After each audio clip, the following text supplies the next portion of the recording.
去舊迎新 ，Ted9 多謝咁多位觀眾喺2025年一路以嚟嘅支持。踏入2026年，雖然香港未必一夜之間可以變得好唔同，但係有啲轉變其實已經靜靜開始緊㗎啦。新一年，等我哋繼續與你結伴同行，聚焦你所關心嘅香港大小事。2026年嘅第一個朝頭早，唔少市民都仲係放緊元旦假，但係新一屆嘅立法會就已經開緊工，更加係首次揀咗喺1月1號元旦日嘅呢一個公眾假期宣誓就職，90位議員齊集喺立法會綜合大樓，喺行政長官李家超監誓之下，正式展開新議會嘅第一步。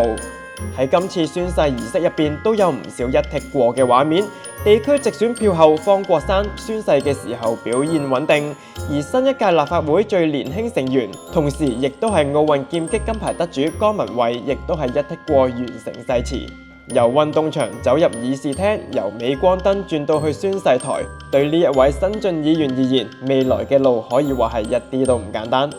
不過喺宣誓現場，亦都唔係人人都咁順利㗎。成個過程入邊，一共有7名議員需要重新宣誓，當中包括5名連任議員同埋2名新當選嘅議員。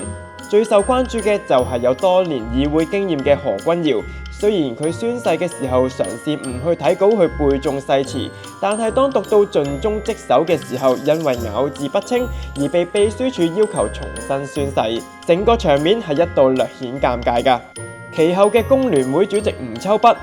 新民黨陳家珮、自由黨李鎮強以及民建聯嘅陳永光都先後因為重複嘅字眼，又或者係讀錯內容而需要重新再讀一次誓詞，導致老貓燒鬚成為今次宣誓儀式入邊嘅插曲之一。而最終行政長官李家超喺下午嘅時候確認，全體90名議員嘅宣誓均屬有效。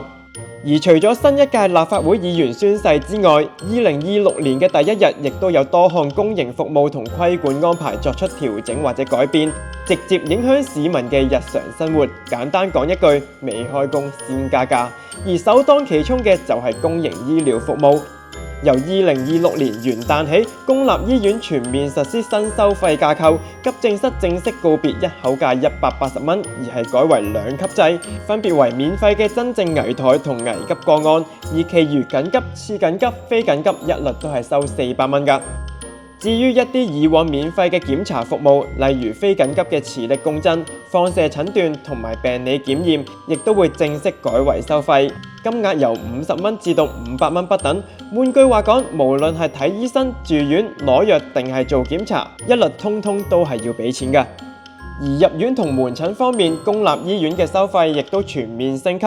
每日住院費用會由原本嘅120蚊加到去300蚊。而以往入院嘅時候一次性收取嘅75蚊入院費就正式取消。至於其他病床，包括康復、護養同埋精神科病床，每日收費亦都一律上調。門診方面加幅更加明顯，專科門診由以往診症都係80蚊起一次，但係踏入2026年，每一次診症將會加到去250蚊，而普通科門診同埋家庭醫學門診合併後，每一次嘅診症收費亦都由50蚊加到去150蚊。至於喺電費方面，兩電都係話減價，但係市民一睇張電費單就會知道咩叫講明減價，但係實質係加價。因為雖然淨電費下調，但係基本電費同時係上升嘅，結果就係同而家相比，中電客戶下年1月起電費就會貴0.2%，而港燈客戶更加會貴6.8%㗎。電費單普遍嚟講，雖然未必係爆升，但係肯定就唔會係大家幻想嗰種減價啦。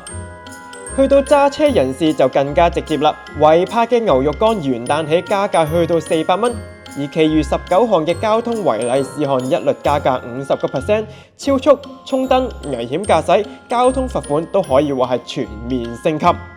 對於煙民嚟講，喺吸煙方面嘅政策亦都全面收緊，學校同醫院出入口3米之內，巴士站排隊嘅時候，全部都係列為法定禁煙區。一支煙嘅代價亦都由1500蚊直接 double up 去到3000蚊㗎。踏入2026年，香港未必可以一夜之間變樣，但係從議事廳去到急症室，同電費單去到牛肉乾，改變其實已經慢慢展開。新一年嘅生活未必可以即刻變得輕鬆，但係呢一啲正係發生緊嘅轉變，作為市民嘅我哋，至少一定要清楚知道。踢拉踢進香港熱話新聞，請多多 comment、like、share 同 subscribe。踢拉各社交平台支持踢拉繼續營運。